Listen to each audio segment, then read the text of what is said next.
Olá pessoal, sejam muito bem-vindos a mais um vídeo e hoje nós estamos aqui reunidos para falar de mais um daqueles assuntos da Bíblia que deixam as pessoas de cabelo em pé, principalmente os religiosos, né?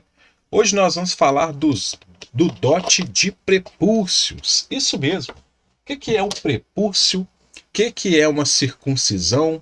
Qual foi esse dote? Quem o deu? Vocês vão saber de tudo hoje. Mas antes de nós iniciarmos, eu gostaria de pedir a você, deixa aí o seu like. É importante demais você deixar o seu like nesse vídeo para nos ajudar a tornar esse conteúdo aqui do YouTube relevante. E aí, pessoal, vai aí rapidinho, se inscreva no nosso canal, porque quando você se inscreve no nosso canal e ativa o sininho, você fica por dentro das novidades, tá certo? Bom, vamos então para o nosso esboço. O texto base de hoje é o texto de 1 Samuel, capítulo 18, versículo 22 e 27, vocês vão entender o caso. E Saul deu ordem aos seus servos, falai em segredo a Davi, dizendo, eis que o rei te está muito afençoado, e todos os seus servos, espere um pouquinho, todos os seus servos te amam.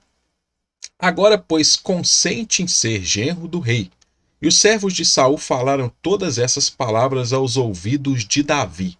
Então disse Davi, parece-vos pouco aos vossos olhos ser genro do rei, sendo eu homem pobre e desprezível? E os servos de Saul lhe anunciaram isto, dizendo, foram tais as palavras que falou Davi. Então disse Saul, assim direis a Davi, o rei não tem necessidade de dote, senão de 100 prepúcios de filisteus, para se tomar vingança dos inimigos do rei, porquanto Saul tentava fazer cair a Davi pela mão dos filisteus. Então o rei, para dar a sua filha em casamento, o rei que era Saul naquela época, para dar a Davi a sua filha em casamento, exigiu dele não um dote como as outras pessoas em Israel pagavam, né, em dinheiro, mas ele exigiu ali que ele cortasse 100 prepúcios de filisteus. Vocês vão entender o que é um prepúcio para você que não sabe. Para você que sabe, você já está entendendo do que se trata. E aí continua o texto. Porquanto Saul tentava fazer cair Davi pela mão dos filisteus, e anunciaram os seus servos essas palavras a Davi, e esse negócio pareceu bem aos olhos de Davi de que fosse genro do rei. Porém, ainda os dias se não haviam cumprido, então Davi se levantou e partiu ele com seus homens, e feriram dentre os filisteus 200 homens, e Davi trouxe os seus prepúcios e os entregaram todos ao rei, para que fosse genro do rei. Então Saul lhe deu por mulher a sua filha. Então, realmente, o texto fala que Davi ali pegou a questão do prepúcio, né? Então, prepúcio é uma tradução do vocábulo arelot, né? Aralot, aliás, aralot, vem da raiz aralá, com significados prepúcios, circuncisos, também tem um significado de incircunciso, tá? Uma pessoa que não é circuncidada, de árvore frutífera, pênis inteiro, fruto ainda não comido. A circuncisão foi praticada por muitos povos do mundo, geralmente na puberdade, mas em Israel estava enraizada em uma profunda convicção religiosa. Por este ato de dedicação, testemunhou-se o fato de pertencer a Yahvé e ao seu povo. Até onde sabemos, apenas Israel praticava circuncisão infantil. É claro que essa prática excluía os outros ritos de puberdade licenciosos dos pagãos circundantes. Então aqui é uma nota, um comentário de alguns estudiosos sobre essa questão da circuncisão. O que é um prepúcio, gente? Para quem não sabe, o prepúcio é aquela camada de pele retrátil que recobre e protege a glande, conhecida popularmente como cabeça do pênis. Apresenta duas faces, a externa composta de pele comum e a interna virada para a glande, que é uma mucosa responsável por manter o pênis hidratado e protegido contra agressões do meio externo. O prepúcio nos adultos encobre a glande quando o pênis está flácido, mas se retrai quando o mesmo está ereto. Essa pele que recobre o pênis começa a ser formada já nas primeiras semanas do desenvolvimento do feto. Desde o nascimento até os primeiros anos de vida do homem, o prepúcio encontra-se aderido à glande, um processo chamado de fimose fisiológica, tá? Com o crescimento, a região interna vai se desprendendo gradualmente da glande até ser totalmente retrátil quando o pênis encontra-se ereto, tá? Então as referências bibliográficas elas estão sempre aí para vocês pesquisar. Então isso seria um prepúcio, seria aquela pele que cobre ali o jubileu, né? para ficar de uma melhor compreensão para as pessoas. Aí tem aqui as fotos para vocês entenderem, o prepúcio justamente essa pele que está aqui, tá? E o que é uma circuncisão? O processo em que é retirado parte da pele que cobre a glande, cabeça do pênis, e por isso tem a necessidade de dar vários pontos na pele restante, faz-se uma sutura. O fio utilizado nessa cirurgia é absorvido pelo organismo, portanto não há necessidade de retirá-los. A previsão da internação de 6 horas. Isso aqui, no caso que é o processo que eu estou demonstrando aqui, ó, que é o processo cirúrgico, né? Esse já é o processo moderno de circuncisão, tá, pessoal? Esse é o processo moderno. O processo antigo eu vou mostrar com o que era feito antigamente, para vocês entenderem a atrocidade que foi cometida por Davi por causa justamente deste dote exigido pelo rei Saul. As orientações de pós-operatório são continuar usando as medicações de uso diário, exceto anticoagulantes, evitar alimentos que não estão acostumados a comer pelos próximos dias e evitar esforço físico, como subir e descer escadas desnecessariamente, pegar peso, academia, dirigir por longas distâncias e relação sexual por 30 dias, evitar ereção se necessário colocar compressa gelada, fazer curativo 2 vezes no dia, manhã e noite durante 3 dias. Então, ou seja, se o processo cirúrgico dos dias de hoje necessita todos esses cuidados médicos, imagina o que aconteceu naquela época com as pessoas que passavam por esse processo sem ter todos esses cuidados médicos que nós temos nos dias de hoje. Aí você entende do porquê as infecções vinham, as pessoas morriam, né? E até mesmo um processo que a gente começa a se questionar. Será se realmente o que está ali descrito na Bíblia é uma verdade? Realmente aconteceu? Fica complicado, né? O que pode acontecer como efeito colateral? O que pode? A saída de sangue e coágulos após a cirurgia em pequenas quantidades no curativo, sensibilidade aumentada na glande por algum tempo. Então, ou seja, pode-se sair quantidade de sangue com a questão do curativo. Naquela época, será que tinha um curativo esterilizado para colocar no local? É complicado, né? A circuncisão era um processo também praticado na antiguidade. Exemplo disso são os registros no Egito sobre essa prática. E nós temos aqui as fotos aqui para vocês verem. Tá vendo? Aqui vocês estão vendo uma inscrição aqui que está aí justamente numa questão numa tumba construída para Akmabor em Sicara, tá? Mostrada uma cena de circuncisão no Antigo Egito. A arte é baseada em torno de 2400 a.C., tá? Então aí, essa mesma arte que está aqui em cima na pedra, é essa que está ilustrada aqui neste desenho, tá? Aparentemente, a circuncisão era feita quando o médico entrava na idade do uso da razão, entre 8 e 11 anos. A circuncisão é praticada ao longo da história por várias sociedades por razões médicas ou religiosas. No Egito Antigo era bastante comum, tanto que o pênis não circuncidado era visto como algo curioso. Há escritos descrevendo a fascinação dos soldados egípcios com os pênis dos povos líbios que haviam conquistado. Eles contam com frequência que essas pessoas eram levadas para casa pelos egípcios para que seus conhecidos pudessem ver suas partes íntimas. Então, tudo isso aqui é fonte bibliográfica, é material de revistas, é material de pesquisa, tá? E as referências estão aí. Quem quiser adquirir o material pode entrar em contato comigo, você pode entrar em contato, os meus contatos estão na descrição do vídeo, você pode ter esse material da forma como ele está aqui. Circuncisão entre os hebreus. Alan Uterman diz o seguinte a respeito da circuncisão. Em hebraico, Brit Milá, né, significa o pacto da circuncisão, a remoção do prepúcio de um bebê 8 dias após o nascimento, ou de um prosélito, remonta a aliança de Deus a Abraão, tá? Conforme Gênesis 17 ali. Os circuncidados salvam-se de serem castigados por Abraão após a morte. Então existia essa crença dentro da questão do judaísmo, tá? Acreditava-se que alguns dos grandes homens de outrora já haviam nascido circuncidados, sinal de um status especial, e a circuncisão nesse caso consistia meramente em tirar uma gota de sangue do pênis. Se a criança estiver doente, a circuncisão é adiada e pode ser postergada indefinidamente por motivo de saúde. Nesse caso, a criança não circuncidada é considerada como circuncidada. Na verdade, mesmo quando intencional, a não circuncisão não afeta a condição judaica da criança. A maioria dos judeus, qualquer que seja sua denominação religiosa, circunda seus filhos, com exceção de alguns membros do antirreligioso Idista Bundi. No passado, muitos judeus preferiam submeter-se ao martírio a não circuncidar seus filhos. Durante a cerimônia da circuncisão, a criança é colocada por alguns momentos numa cadeira destinada ao profeta Elias, que está presente em toda a circuncisão. Então tinha tudo isso aqui.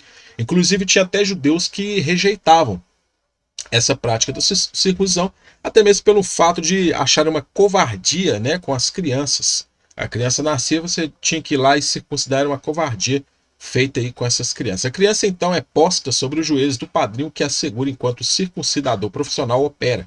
No fim da cerimônia, dá-se o nome hebraico à criança. Os pais têm o cuidado de não revelar até então esse nome a ninguém, porque, segundo a Cabala, só depois da Berit Milá, a criança fica realmente vinculada a Deus e totalmente humana. Na noite, a cerimônia realizam-se rituais para proteger a criança da rainha demônia Lilith. Tá? Então, tudo isso está dentro do imaginário, dentro da cultura, dentro das lendas e tradições judaicas aí para vocês. Outra fonte judaica diz: a prática da circuncisão, se bem atenda a uma necessidade de higiene, segundo afirmam os mais eminentes médicos do mundo, tem para o judeu um sentido religioso muito elevado.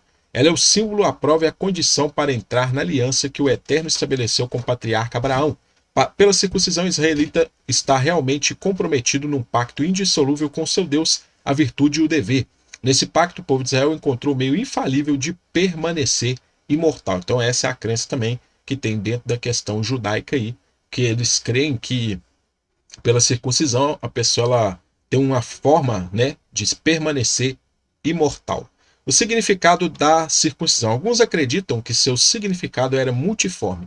Primeiro, era um ritual de incisão semelhante do corte de animais em outras cerimônias de aliança. Desse modo, simbolizava a maldição que cairia sobre a pessoa que deliberadamente quebrasse a aliança. Segundo, quando o homem submetia a esse ritual, o órgão da procriação era consagrado a Deus. Aí tem a expressão lá de Êxodo 6:12 que fala assim: sou incircunciso de lábios, né? Aí tem lá também em Levítico 19:23: quando entrardes na terra e plantardes toda sorte de aves para comer, ser-vos-á circuncidado o seu fruto. Deus queria o coração e os ouvidos consagrados a ele. Ele tem todas umas referências aqui a respeito dessa questão aí. Aqueles sob a antiga aliança tinham de entender que a simples circuncisão da carne era insuficiente, né, para agradar a Deus. Esta remoção cirúrgica do prepúcio do órgão masculino é praticada normalmente como uma faca de pedra bem afiada. E tem o texto de Josué 5:2 fala assim: naquele tempo disse o Senhor Josué, faze facas de pedra e torna a circundar os filhos de Israel. Nos recém-nascidos, ela era realizada quando o menino tinha 8 dias. Nenhuma forma de circuncisão feminina foi autorizada. Não tinha, né, a circuncisão feminina, só tinha a circuncisão masculina. Só os homens passavam por esse processo. A mulher ali não tinha registro dessa questão. Essa entrega de uma parte de um instrumento físico usado para cumprir a primeira ordem de Deus para a humanidade sejam férteis e multiplique-se, conforme Gênesis 1:28, simbolizava a disposição de sujeitar-se por completo a Deus e todas as suas ordens pactuais, tá? Então tem aí esse significado conforme alguns acreditam desta forma, tá? Em que época acontecia essa prática? Tem a época? Tem também. A circuncisão ela iniciou supostamente, como muitos colocam, com Abraão, né? Historiadores, arqueólogos e estudiosos dos textos bíblicos admitem que provavelmente um homem chamado Abraão tenha vivido na chamada Era dos Patriarcas, período histórico que remete à Idade do Bronze entre 2000 a 1500 a.C., tá? A Idade da Pedra, em geral, acredita-se que este período começou na África faz 2,5 milhões de anos, com a aparição da primeira ferramenta humana, ou pré-humana. A este período seguiu-se o Calcolítico ou a Idade de Cobre, e sobretudo a Idade do Bronze, durante a qual as ferramentas desta liga chegaram a ser comuns. Esta transição ocorreu entre 6.000 a.C. a 2.500, tá?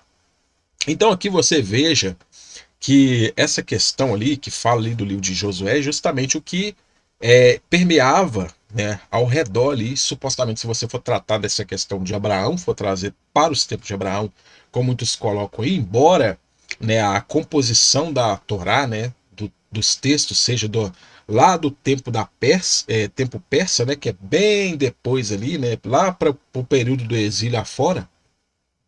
Mas vamos supor que fosse nessa época, né, que como se coloca aí da questão da pedra.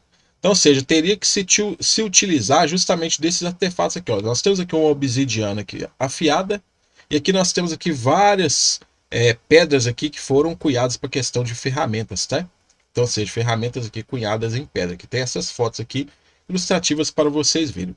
Então o texto bíblico ele nos diz que Davi não levou apenas 100 prepúcios, mas foi além levando 200. Tá? O versículo 27, como foi lido, ele demonstra essa questão. Vou até voltar aqui para vocês verem que o versículo 27, olha o que o versículo 27 vai dizer, que é o versículo 27 aqui, tá? Olha aqui.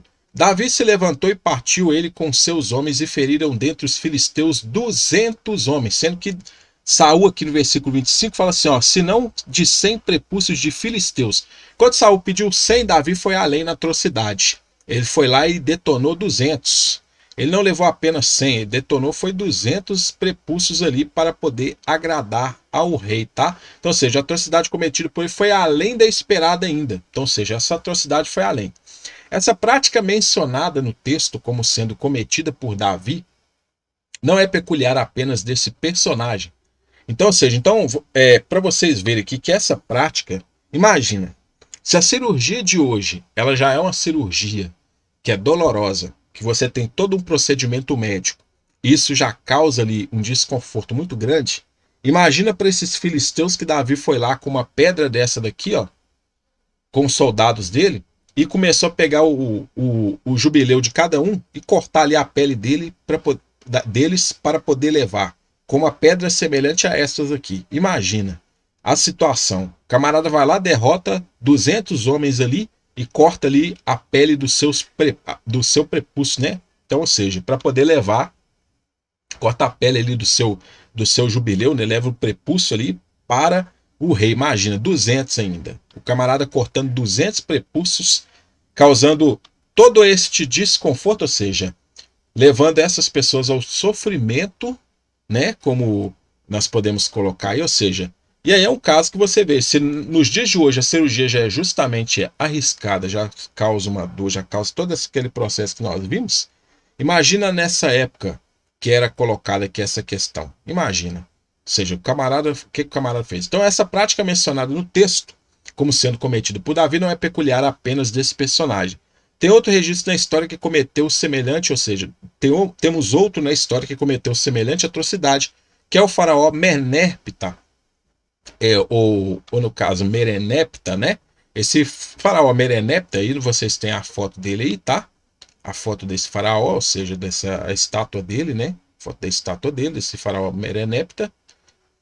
Ou seja, no 5º ano do reinado de Merenepta, os líbios e os povos do mar ultrapassaram a fronteira egípcia ocidental, planejando manter assentamento, levando consigo familiares e posses. Eles foram encontrados no delta pelo exército do faraó e durante 6 horas os estrangeiros sofreram um massacre cujo número de vítimas fatais contou cerca de 6.000. De acordo com as fontes egípcias, que levantavam os dados através das mãos cortadas dos circuncisos ou pelos pênis coletados dos incircuncisos, tá? Então, ou seja, seriam 6.000 almas ali, 6.000 pessoas que foram ceifadas e tiveram ali pênis cortados, tá? Não seria o episódio bíblico uma cópia de eventos como esse da história? Não seria um plágio? Mais uma cópia da Bíblia? Seja como for, o que é descrito na Bíblia não é um fato louvável para se tomar como algo inspirado por Deus ou como verdade absoluta a ser seguido. Então isso, as pessoas dentro da Bíblia não vão mostrar para vocês, ou seja, dentro das igrejas não vão mostrar para vocês. Essa parte negra demonstrada dentro da Bíblia, essas atrocidades cometidas por um rei que tanto as pessoas idolatram, né? Fala que o Messias veio da sua descendência, né? Ou seja, o Messias lá que muitos colocam que é Jesus. Sobre se Jesus é Messias, eu tenho vários vídeos aqui no meu canal, tenho materiais aí que você pode adquirir, livros digitais sobre isso. Ou seja, colocam que Jesus ele seria o filho de Davi, ou seja, sendo que Davi era um dos maiores assassinos dentro da Bíblia. E vê aí, como que fica agora? O camarada foi lá, cortou 200 prepúcios, ou seja, foi lá, combateu, ceifou 200 peles de jubileus para poder levar ali, para não dizer outra coisa, para levar para o seu rei. E aí, como que fica agora? Fica meio complicado, né, senhores? Então aí, fica esse vídeo de hoje para vocês terem uma base das coisas que estão dentro da Bíblia que muitos consideram como inspirado. Bom, gostaria de agradecer a vocês por terem ficado comigo aqui até o final. Não deixe de curtir, comentar, compartilhar. Deixe aí no vídeo seu comentário. Dicas para novos vídeos. Sua dica pode virar um vídeo aqui do canal, tá? Eu posso estar transformando a sua dica em um vídeo. E pessoal, meu muito obrigado. Muito sucesso e até a próxima oportunidade.